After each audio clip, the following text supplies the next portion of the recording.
Hi, everybody. Thanks for tuning in. Welcome to Craft Such As It Is in this new forum. I would like to extend a big welcome to Dan Zak, who has agreed to be my first online guest as we take craft out of the little jumbo cocktail bar and into wherever your rooms and computers happen to be. First of all, one of the things I want to say, I just want to give you guys a little bit, just kind of a tour of what's going on today. So as you can see, there's a lovely chat bar over here on your right. Feel free to chat with each other.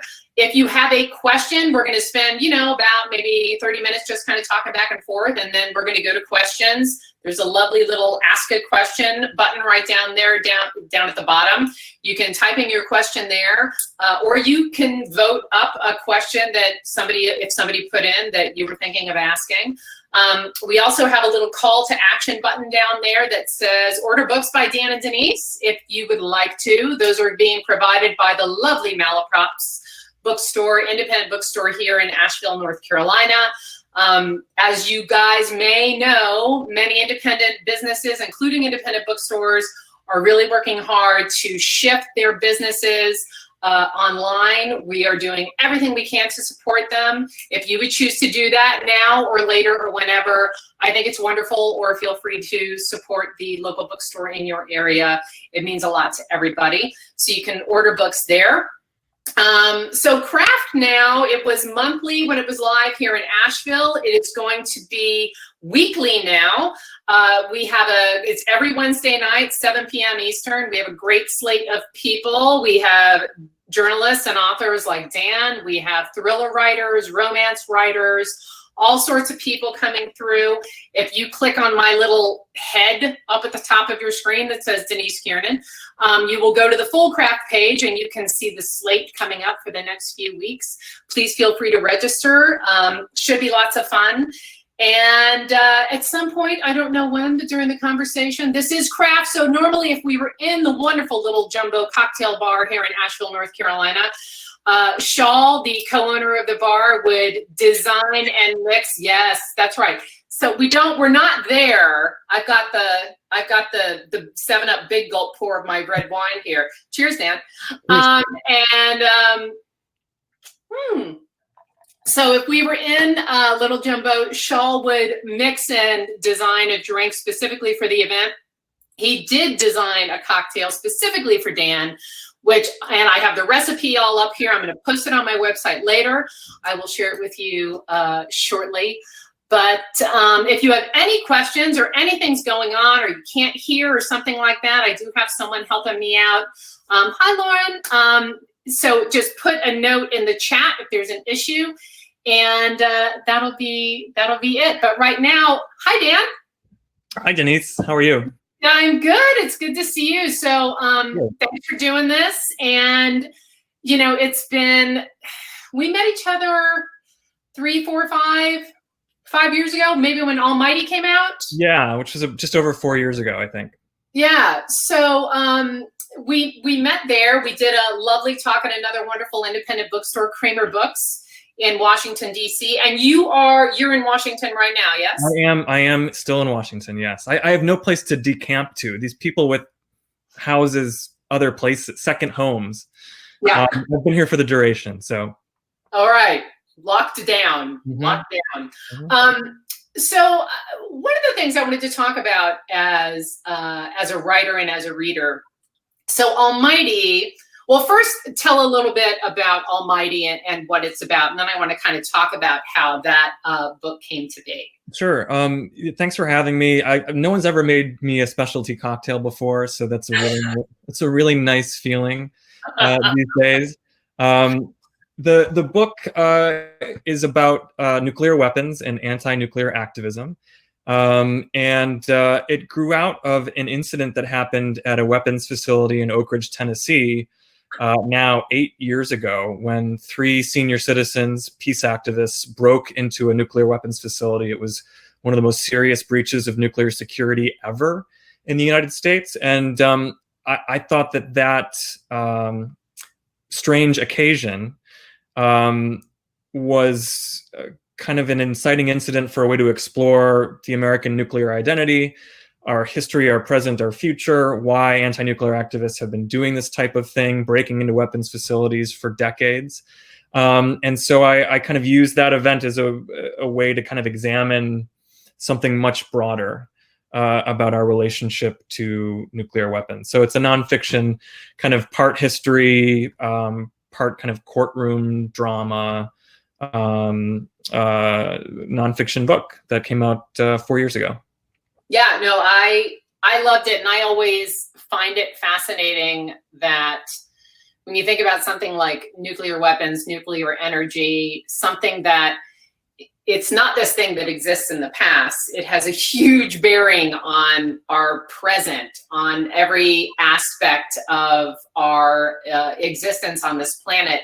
And yet, you know, schools, you know, elementary schools, high schools, colleges, you don't really learn about it unless you have decided to focus in that field. And so it's always interesting when you start. I mean, I know when I started to dive into it for the Girls of Atomic City and You with Almighty, it's always interesting when you dive into those worlds.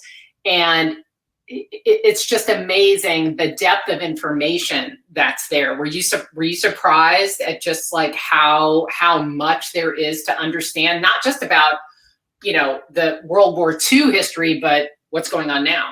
I mean, I was surprised, but I was also motivated to write the book from a sense of shame and guilt for not knowing more, and either not being taught more or not having bothered to teach myself more about this part of recent American history and present American politics and budgeting and priorities that is super important and costly. And you just don't learn about it in detail, I think, in schools these days. And you certainly don't live with it either these days. It's not one of mine. And so I kind of fell down this rabbit hole of research, not only because it's a fascinating topic, but because I just couldn't believe how much I didn't know as an American. And the book was really I wrote it for the version of me that knew nothing about this, to say, here, like, this is what you probably should have known, you know, years earlier. Right. So that's always an interesting part of writing, I think, is you don't want it. When I would give talks, and I'm sure you experienced this as well, people would say, I had no idea. And I would be like, I had no idea, you know, until I started looking into this. And you want a book that's going to be informative, or an article that's going to be informative, but you don't want to get too, as we say, inside baseball about things, so that you are making it inaccessible to a lot of the reading public. Now, this started out as a series in the Post, right? Yeah, it started out as like it was a single story when it was published, and it might still be I don't want to speak definitively, but it might be the longest or one of the longest single stories the Post has ever ran in one shot. It was like eight full newsprint pages, of highly unusual, about 9,000 words. These days, highly unusual for, you know, length. And to me, that just only scratched the surface. And it's the first time in my life where I've written something and didn't immediately want to be done with it and move on. I felt that there was more to say, more to learn. And so, you know, doing a book always seemed natural to me. Whereas before, with any other story I've written, I've never had that urge to keep going. So that was very. You've sort of asked the question that I was wondering, which is, as writers, especially those of us who started out in journalism, when you get an idea about something, the first thing you ask yourself is that really a story? Is it a story at all? And then it's sort of like, well, is it a short piece? Is it a feature? Is it newspaper, daily? Is it magazine? Is it a book? Is always a much bigger question. Do you remember, or do you have any idea sort of when in that process you thought, I could do a book on this? Yeah, I'd had enough colleagues who've done books to know how painful and thankless. You know, I had a colleague tell me, yeah, do a book if you're okay devoting 5 years of your life to a project that no one potentially will notice or read. And that truly is.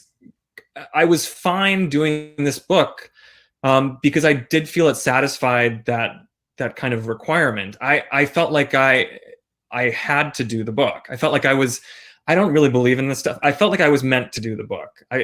All the pieces, it just felt like a very natural thing, and I just didn't care if it didn't have readers or wasn't going to sell or wasn't commercial or whatever. It just did not matter to me. It felt like very few times in my kind of professional life have I felt, oh, I was meant to do this because I feel like I understand this in a certain way and I can just see all the pieces falling into place. And for me, that was enough. I mean, so I went into it knowing that like it was a difficult subject, potentially depressing subject, highly technical in some ways.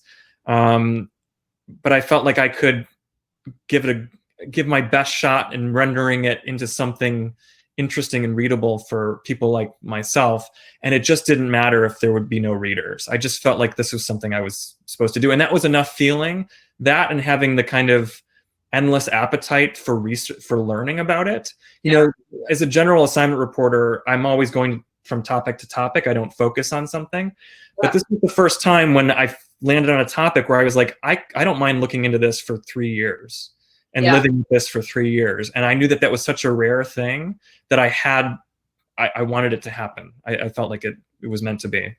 When something kind of grabs you like that, it's always interesting. When I was doing a lot more journalism as opposed to more books, curiosity was always the thing that sort of drove me. And I might get curious about any number of things in a bunch of different areas. Do you tend to do that as a writer, kind of go with your gut, kind of what piques your interest? It's because it's so hard these days. It's so easy to see what trends are if you look at the 24-hour news cycle and social media and all that. To just kind of listen to that little curiosity voice in your head. Yeah, and I wish it was more reliable. And I feel like I'm often, and I think this is a bad thing actually, that I'm often trying to turn down ideas in my own head or turn down ideas that come my way. Because either everyone's writing about it right at that point, or something's already been said about it, or it's well-trod territory, and I'm always looking for the thing that stands out or that no one's reached yet. Is this kind of a devil's advocate sort of thing that you always do as a journalist? And I just feel like there's so much, to use an evil word, there's so much content being produced every second of every day, and everyone has to have a take on whatever is being talked about every hour. And so I'm often playing devil's advocate with myself, or sometimes editors saying, do we need to add to the noise? Do I have something that I feel, I'll look into it, I'll do some reporting. Do we feel like it's worth adding to the noise? And I think sometimes that's not necessarily a bad thing, but sometimes it's kind of shooting myself in the foot before I truly explore something. Right. And related to that, one of the kind of stresses or disappointments of kind of COVID times and semi-quarantine is that like the worst thing is to keep getting ideas from what I call the barbed hamster wheel of social media and like the news of the hour. Like everyone's just tumbling around. Barbed hamster wheel. That's like to me. Images in my head right now. And it's like, that's not where great ideas come from. Like you got to be out in the world. You have to be talking to people, and to have a pandemic, it certainly kind of curbs that or abbreviates that or changes the dynamic there. So that's something that has kind of made me self-conscious about ideas and where to find ideas and how to report and all that. Yeah, I think in general, the internet and all of these things sort of you can look at something and it'll be like, oh, everybody knows about this. Well, maybe everybody doesn't know about this, or they know this much about this, and the bigger story could still be compelling. But this brings up one of the things that I was very curious about as far as you're concerned. You are a general assignment reporter. You go very deep into a lot of your stories, which often requires you to go out in person and interact with people. I think one of the last pieces you did like that was about Iowa. Is that possible? Yeah. So talk a little bit about like the experience as a feature writer covering something like the Iowa story, and then we'll talk a little bit, I want to segue into the oral history story that you did with your colleagues surrounding some of the protests where you actually couldn't interact as much as you would have, because that's a huge, I was supposed to be on the road interviewing people this summer, and that didn't happen. It's a very different experience if you're a writer, and especially a reporter. Yeah, and to me, I'm most comfortable describing something or someone or some event if I witness it with my own eyes, right? Like otherwise, obviously triangulating information and corroborating information is when you're not there or you've missed something. I mean, this, you've written history as well. That takes a lot of work to try and piece together what the best picture of what actually happened a year ago, 10 years ago, 70 years ago. And so, if I had it my way, the thing that I would be writing about, I'd be there for it. And that way I would feel like I have the authority, or the feeling to write authoritatively about the thing.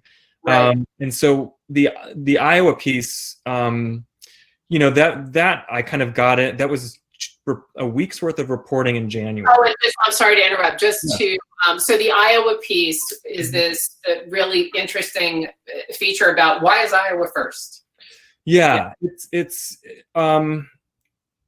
I think every 4 years, there are kind of pieces about the weirdness and the reason why the Iowa caucuses are the first in the nation, and why do we let this state, this small, relatively white state, make the kind of starting pistol decision to elect the president.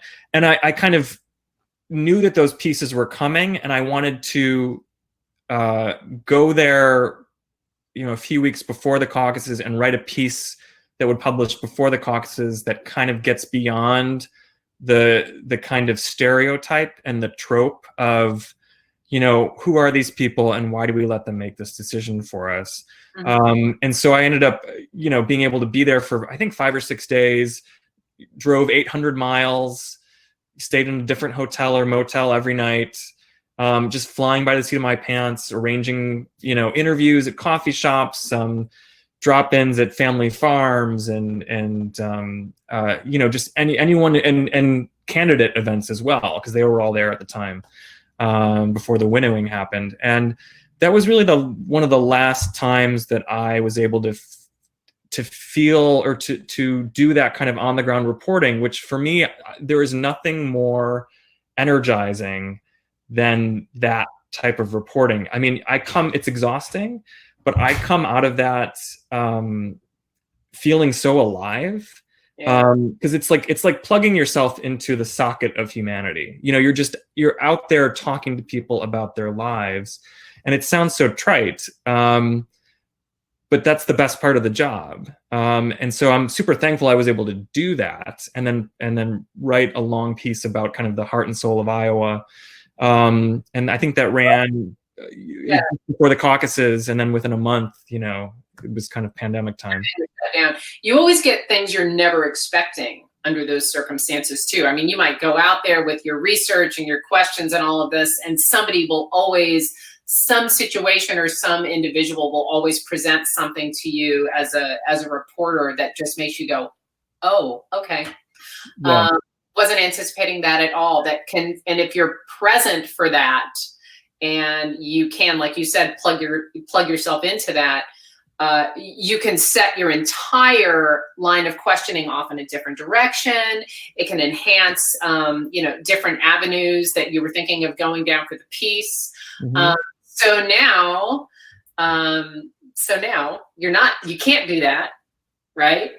So what is that? I mean, how has that sort of affected your routine and your approach as a reporter? And you can talk about this vis-a-vis the oral history, 48 surreal, violent biblical moments in Washington, that article that you did with some of your colleagues at the Post.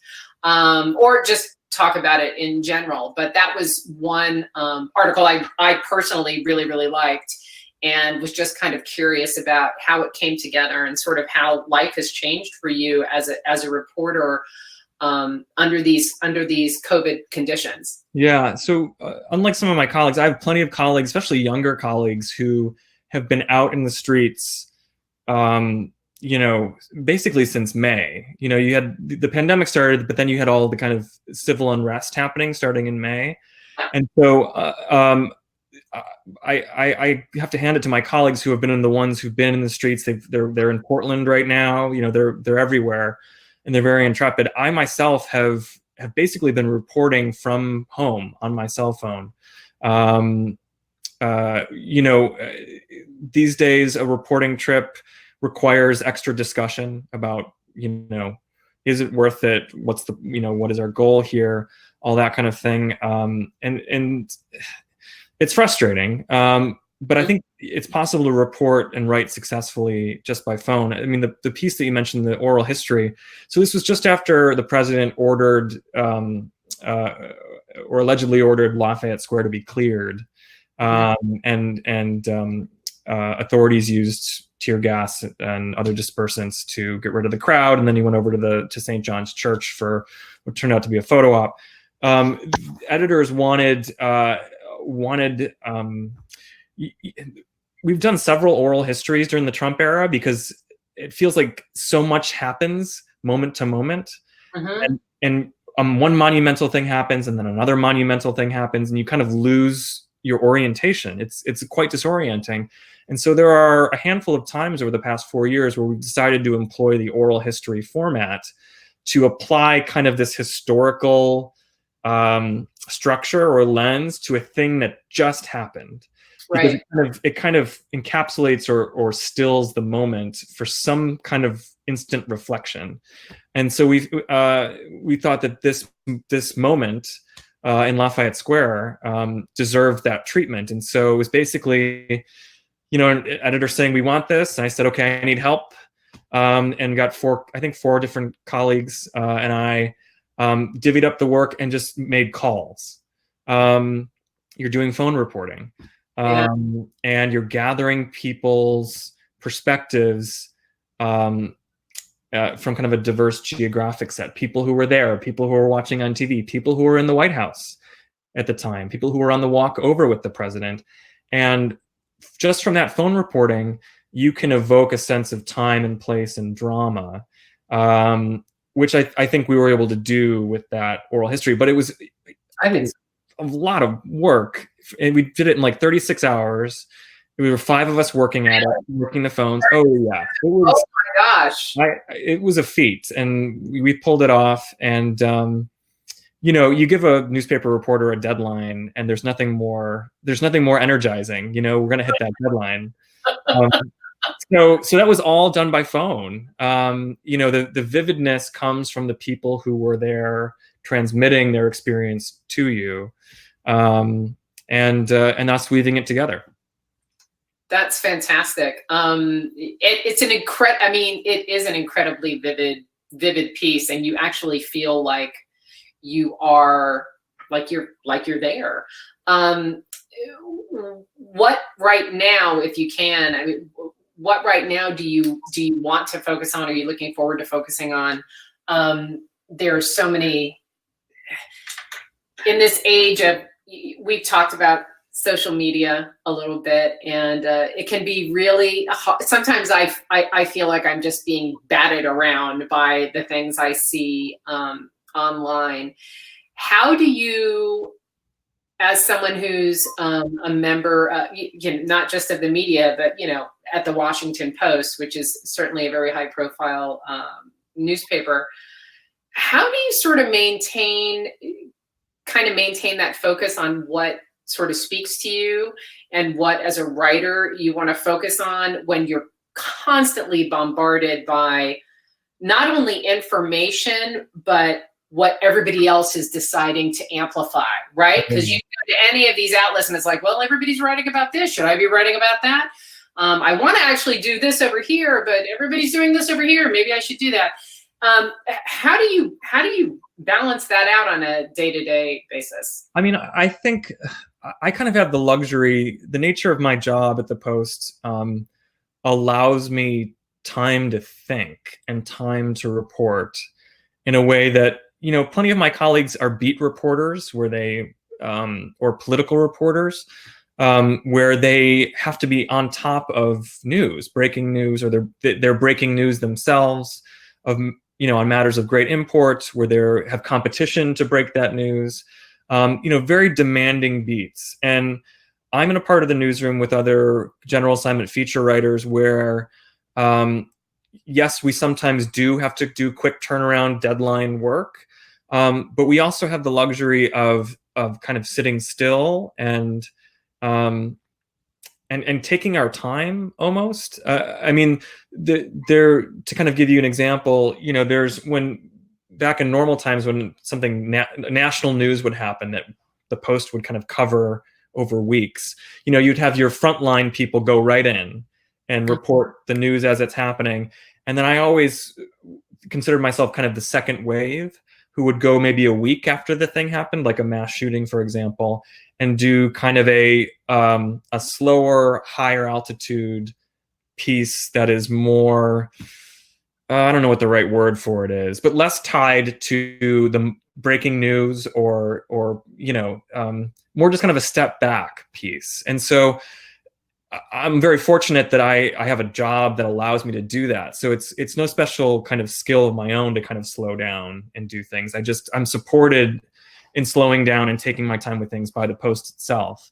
You know, there's an example from the spring where, you know, during COVID times, I've been doing these kind of, what we do a lot at the Post in my area of the newsroom is what it felt like pieces. We call them what it felt like pieces. Like, describe what it was like to be somewhere or witness something, or, you know, slow things down, make it vivid and all that. And, you know, there was a moment when at the SpaceX launch, there's the weekend of the big SpaceX launch, the first kind of private company sending a manned spacecraft into orbit. And it happened the same weekend as there was protests all over the country because of George Floyd's death. And so the way that I feel like I could do something unique or cut through the kind of tumult of the moment is, well, what if I do a story about those two things together, where it's a story that both incorporates like humanity's ability to shoot two men into orbit with the utmost precision, and then also fail on a societal level that inspires people to get out in the streets and push back against police. And it's that kind of thing that I'm able to kind of do at the Post. And also, I think is kind of a value added thing to just say, let's take a look at this crazy weekend we had as a country, where there were these two kind of extremes to human achievement or lack of achievement. So many times I think in writing, whether it's journalism or books, and I find personally when you're looking at history, is the juxtaposition of events can be fascinating. You'll be looking at a specific event or series of events or era in history, and you throw in what else was going on at the time, and it adds these layers to the experience that it just really, I think, kind of, you know, wakes you up in a different way and actually makes you, each informs the other. You look at the space launch differently because of what you read about George Floyd. You look at George Floyd differently because of what you read about the space launch. And you see how what goes on in history is not, and maybe some of it, I don't know, maybe some of this is the way we're taught it, but a lot of it is very in a vacuum, right? Okay, now we're going to study this. Mm-hmm. Well, that thing, whatever it is, the Civil War, you know, suffrage, you know, World War II, whatever, those things weren't happening alone by themselves while nothing else was going on in the world.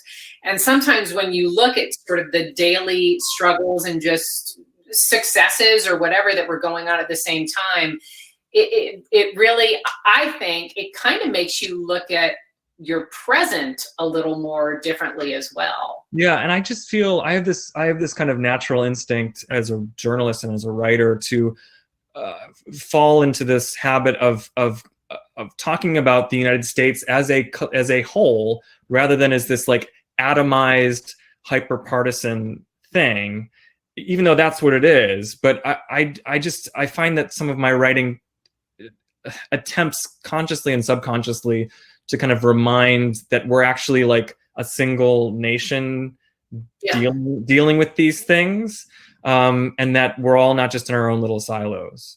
Right. Okay, I think we should look at some questions, but first, Shawl from Little Jumbo did us the courtesy, though he could not be here and we could not be in Little Jumbo, of giving us a Dan Zak inspired cocktail. I am going to try and I'm going to share it on screen. I think I'm going to be able to do this. There it is. Can you all see that? There we go. Yes. Okay. Can everybody see it? If you can't, tell me in the notes. I can see it. It looks real good. All right. So this is the Thirst Amendment, and thank you, Dan. That was your lovely idea. This is actually a twist on an old fashioned. You can see the recipe here. When we actually, in theory, this entire presentation is going, I'm going to put it on my YouTube channel. I can email everybody who attended tonight and tell you how to replay this or share it with your friends, etc. I will be putting this craft cocktail plus other future craft cocktails up on the craft page of my website as well. But thank you, Shawl, and thank you, Little Jumbo, for being here, even though we couldn't be there. But it is a tasty one, and Shawl is a master, and Dan will be there at some point. Yes. He will be there at some point. I promise. I want to taste it. Yes. Okay. So let's look at some questions. Okay, this is one of my, and by the way, everybody, if I don't screw this up, when we start answering questions, it's going to be marked in the video. So if you wanted to go back and rewatch this, you should be able to hop to, in the video, the answers to individual questions, because they will be marked as we answer them. So Dan, what are you reading and loving? So I'm always fascinated by especially what nonfiction writers read. So I would love to hear what you're reading.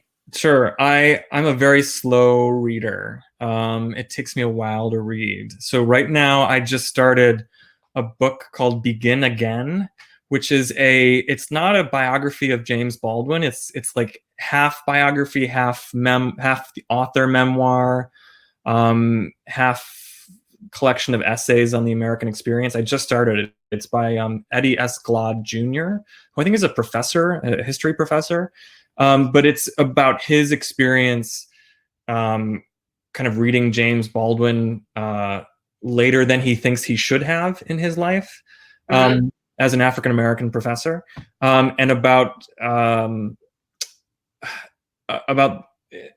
using James Baldwin as a portal into faith in one's country or lack of faith in one's country. And it's new. And I just started it. So that's what I'm slowly reading now. It's called Begin Again. Begin Again. All right. I like it. Do you ever read, I actually love reading like thrillers and mysteries sometimes when I'm working, but so much of what we do in our job is reading all day. So at night I either don't want to read or I want to read, Poirot or Lee Child, I love, or Dennis Lehane. I mean, definitely go down the thriller mystery rabbit hole. Do you ever find yourself doing that as well? So I went through I was a voracious reader as like a teenager. And I went through every Agatha Christie, like mass market paperback stuff, Stephen King, John Grisham, read all of it, Michael Crichton. And then it's like starting like not soon after I became a journalist at a fairly young age, I kind of stopped reading fiction. My appetite for it went away. And only in the past couple of years have I tried to get back into it. I haven't really read any mysteries or thrillers, although there was a book last year or 2 years ago I read called something called My Sister the Serial Killer or something. Do you recall this book? It was a wild novel. Yeah. It's called My Sister the Serial Killer by Oyen Khan Braithwaite, which was it was very unconventional for a kind of mystery. But I don't read that much fiction, although the book that I read this year, which came out a couple of years ago, that's fiction that knocked my socks off, is Circe by Madeline Miller, which I know people went nuts for when it came out, and I don't pay attention to fiction, but I read it this year, and I've never encountered writing like that. I mean, I would go back and reread sentences just to figure out how she did it. It felt like conjuring. It felt like magic. Yeah. But no real mysteries or thrillers these days, and not that much fiction, unfortunately. I find sometimes when you look at it, though, you can look at how other people, whether it's fiction or nonfiction or whatever, how they structure things and pace things that can inform your own writing. I do. I don't know if maybe you don't, but I mean, sometimes I'll read something and I'll think this has nothing to do with anything I'm working on or anything I've ever written. But wow, that structure was really smart. Not so much because I do that when I'm reading nonfiction. I'm someone who looks at every endnote. I want to know how it was put together. How did the person get this? How are they writing about this with such detail? I'm always flipping to the back. Where are their sources? All of that kind of stuff. So I'm more attuned to kind of what informs my own writing for nonfiction technique. Yeah. I mean, there is one. I think my favorite. I mean, he writes nonfiction, or he wrote nonfiction too. But one of my favorite writers, if not my favorite writer of all time, is Graeme Greene, who was a journalist who wrote a lot of fiction and was known for his fiction. And I remember when I was more of a teenager and reading his stuff and kind of a budding writer, being very envious of how economical he was as a writer. He was able to, because the ideal is to evoke something with the fewest amount of words, right? And what is the kind of nexus of economy of writing and descriptiveness? Yep.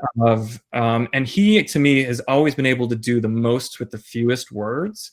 And so sometimes I will go back and read some of his fiction just to be reminded that you can say a lot with very few words. And I'm not very successful at that myself, but sometimes I need to just see someone do it to feel better. So I look to him. I like that. Okay. Have you ever been to the bar/restaurant that invented buffalo wings? You're a Buffalo boy. I have been. Only once, and not that long ago, actually. Because I think if you're growing up in Buffalo, the understanding, I think, broadly is that the Anchor Bar invented wings. And that's always, as a Buffalonian, I think, looked at as kind of a tourist trap. Sure.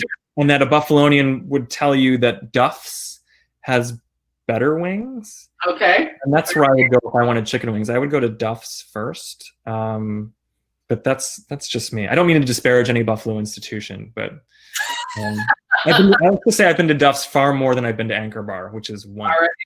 All right. That's a good answer.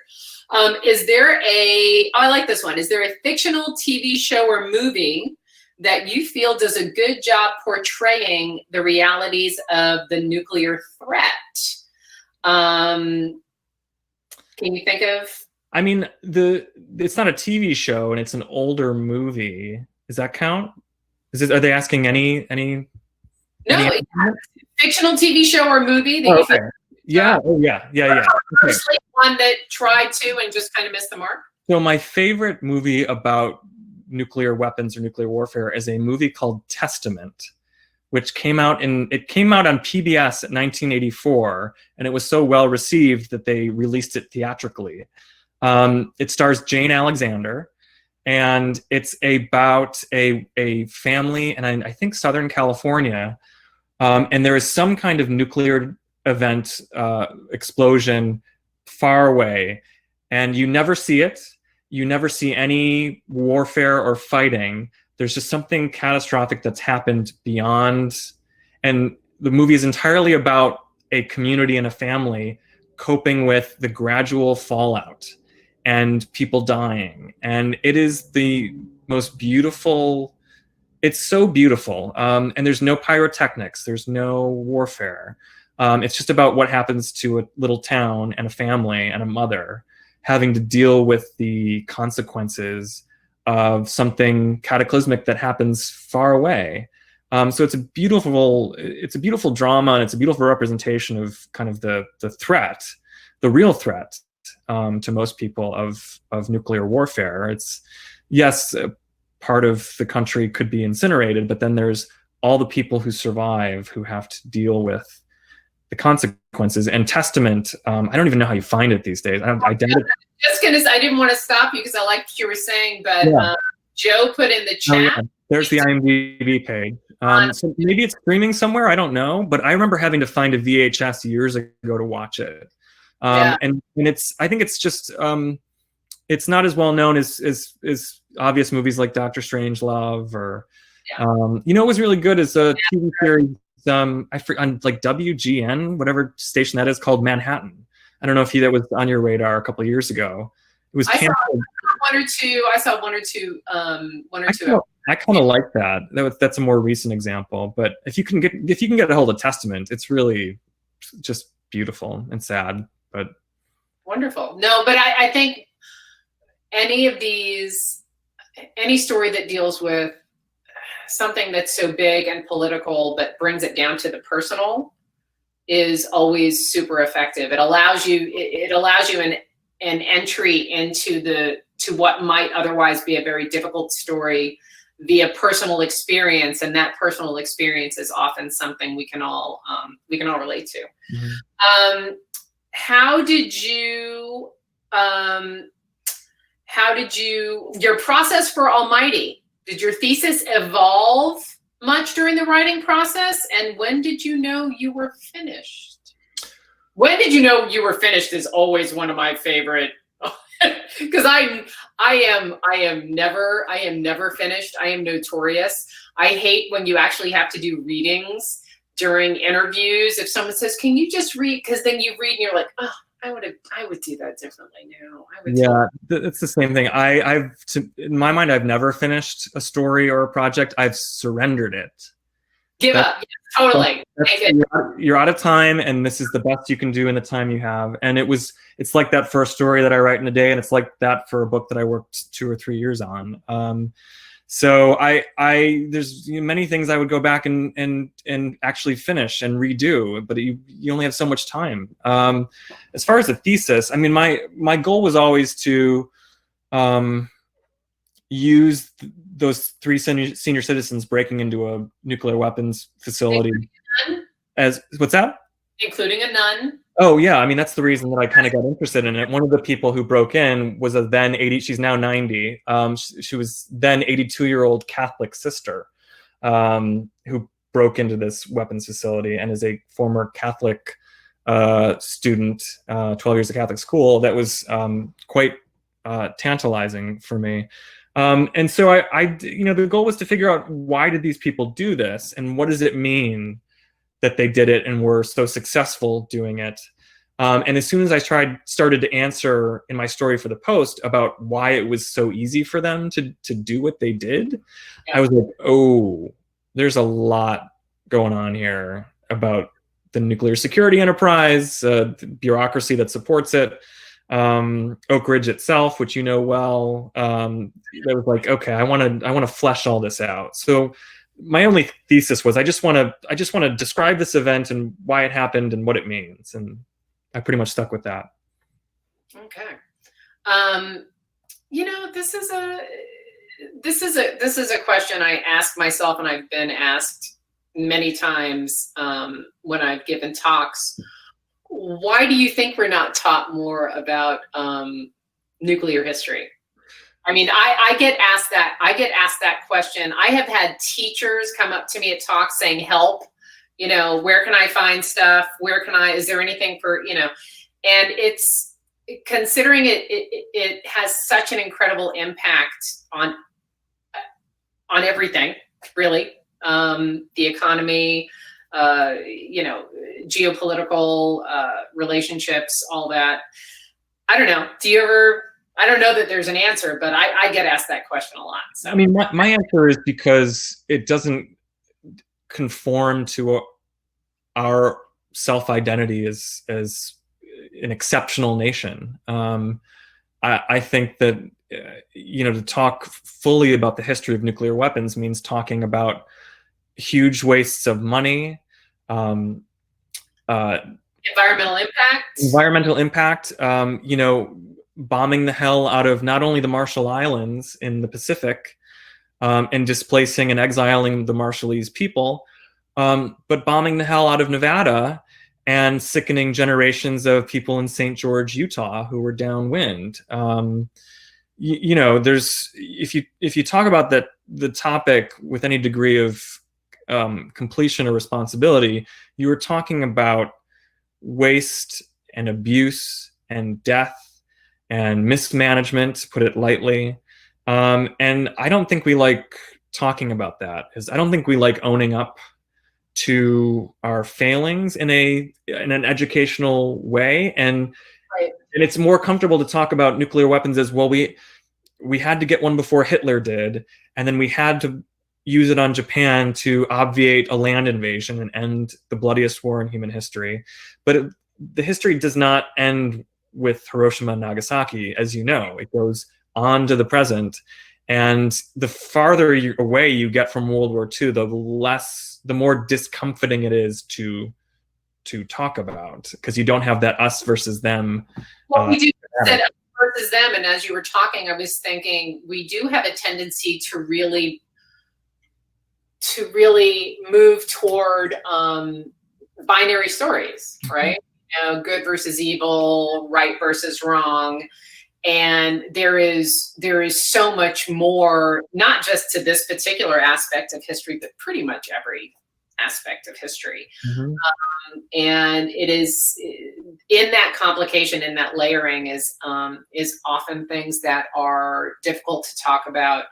And like you said, things that have to be owned up to that folks might not want to. So yeah, the world is chaotic, and it's easier to go about life with a kind of black and white understanding, a good versus evil understanding. Bad guys, right? Exactly. And as soon as you introduce layering or nuance, it makes people uncomfortable, because it makes them question their country, themselves, what they've been taught, and it's just more comfortable to kind of be at ease with your not be in the gray, not be in the nuance. Right. Yeah. I think that's a real challenge for so many teachers in all areas of history, actually. Any recollections from your internship at the Buffalo News? This was now 16 years ago. I remember that summer, Ronald Reagan died that summer. I remember writing something about that. I wrote obituaries, or like kind of like death notices. That to me actually sounds, from just sort of a curiosity writer standpoint, that sounds really interesting. Well, it is, and I'm kind of glad I did it. I had a journalism professor once say that an obituary is the most important type of article to appear in the paper, because that is what not only sums up the life of an individual, and you better get it right, but it's the thing that people clip and say, family members, you know, it becomes part of family ephemera. And so, you know, I've written a couple obituaries for the Post, including some pre-obituaries for people who haven't died yet. But that's not that you don't want to take care with every story you write, but like the consequences of getting something wrong in an obituary feels like a whole other level of shame. So I don't remember getting anything wrong in an obituary 16 years ago at the Buffalo News, but that doesn't mean I didn't. I know that especially for people of a certain amount of, who have achieved a certain amount of fame, that their obituaries are written, a little bit beforehand. I don't know that I've ever heard the phrase pre-obituary before. I don't even actually know if it's a term, but I like it. I like it. It's actually kind of creeping me out a little bit too. Like, but I love when people start to write their own. What do you think about, this is now making me think, what do you think about this? I don't know if it's enough to call it a trend, but these folks who are using obituaries to be like, guess what? I really did not like what, let me tell you about this person who just died and what a horrible individual they were. I mean, oh yes, there have been a couple of those where people have used obituaries to kind of set the record straight about, this looks good. Kate Anderson Brower, who's going to be a guest soon in week after next on Craft. Amazon, York Times, is that called The Book of the Dead? What's the actual title of the book, Kate? You put it in the chat. That looks really super fascinating. Yeah, I've seen these, a couple obituaries where people are saying basically, the New York Times Book of the Dead, obituaries of extraordinary people. I love reading obituaries. The few that I've done, I've loved writing them. I wish I could tell you I wrote a big one for someone who hasn't died yet that I wish I could tell you about, because I had so much, it was so, I don't want to, I mean, it was fun. It was fun to really try and do justice to someone's life, even though they're not dead yet. Yeah. Wow. Okay. Okay. And I know obviously you can't say who this is, but what is the decision process that goes into, like, what, we should probably go ahead and do a pre-obituary on this one? That's a question for the obits desk. We have a staff that is devoted to obituaries, but I would imagine, and I'm speaking just for myself, not on behalf of the Post, but I think any major figure in American, or any major figure, I think once they're over 70 or 75, I think at a place like the New York Times or the Washington Post is probably going to have an obituary in process or maybe completed. I think that's the smart thing to do anyway. Okay. This is always a good question. What would you say to a young person who wants to do what you do? What are the best practices for heading into a job as a journalist or a writer or an author?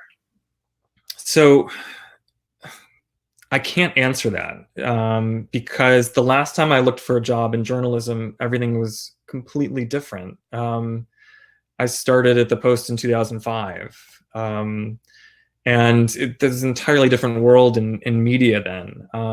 The understanding at that point was, if you want to write for a newspaper, you get an internship at a daily paper, maybe a regional paper, quote, regional paper. And then maybe from that, you can get a job at that paper. And if you are interested in going to a bigger paper, then you have clips from a daily newspaper you can use to apply, to the next paper, which is sort of what I did in accelerated fashion. I was an intern at the Buffalo News when I was 20, I think. And those clips I was able to get an internship at the Washington Post the following summer, and the Post hired me eventually on after that. So whenever when I used to have coffee with college journalists, I would always say, I'm happy to meet you and talk about craft. I can't tell you how to get a job though. I just don't know how. My experience I don't think is applicable these days. But I do know that plenty of places are still hiring. I mean, the Post is posting new jobs, I feel like every week for every conceivable type of job. So I know that jobs exist. And I'm not going to make something up to say that I know how to get those jobs, because I don't. I don't even have a resume. I'm just so out of practice for job seeking and job hunting that, I mean, the one great thing about writing is you can do it no matter what, right? You can always write. Yeah. Getting published is the trick. I feel like there's been a real I don't know if you've noticed it where you are. I'm in a smaller town, obviously being here in Asheville. There's been a real uptick in focusing on kind of hyper local news reporting, Okay.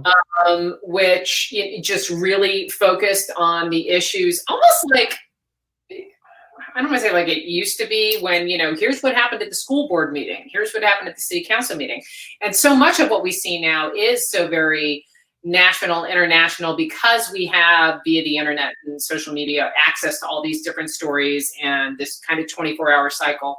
But this real sort of focus on what is going on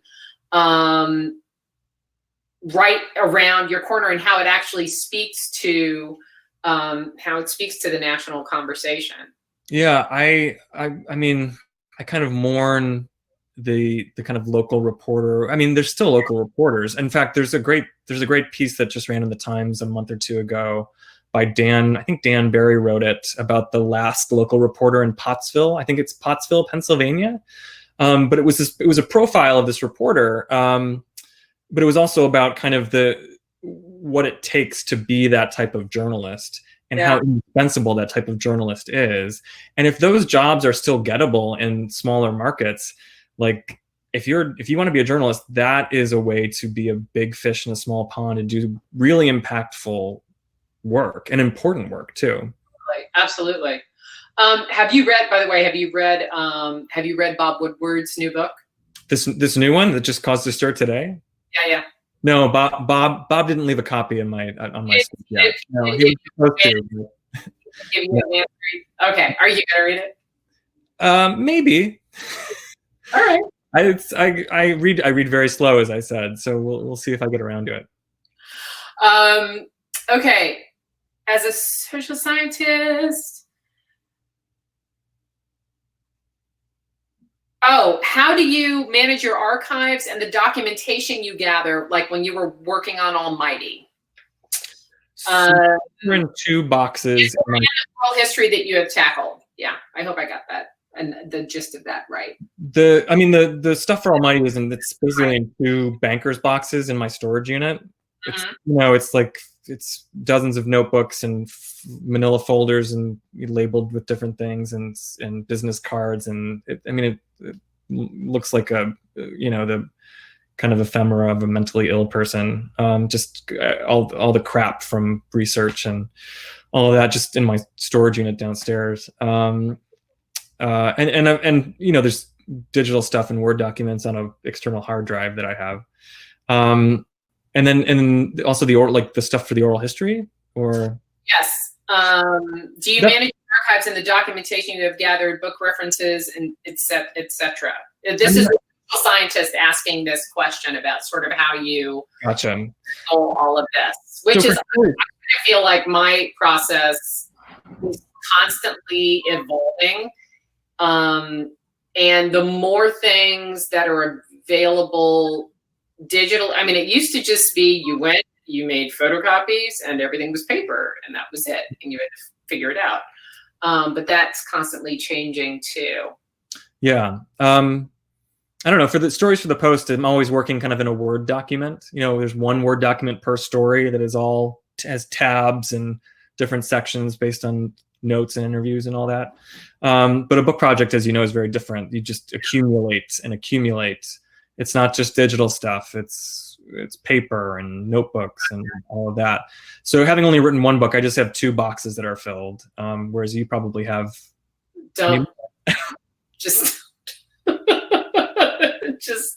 It's just bad. And every once in a while, I'm like, I should just set all of this on fire. It might be therapeutic.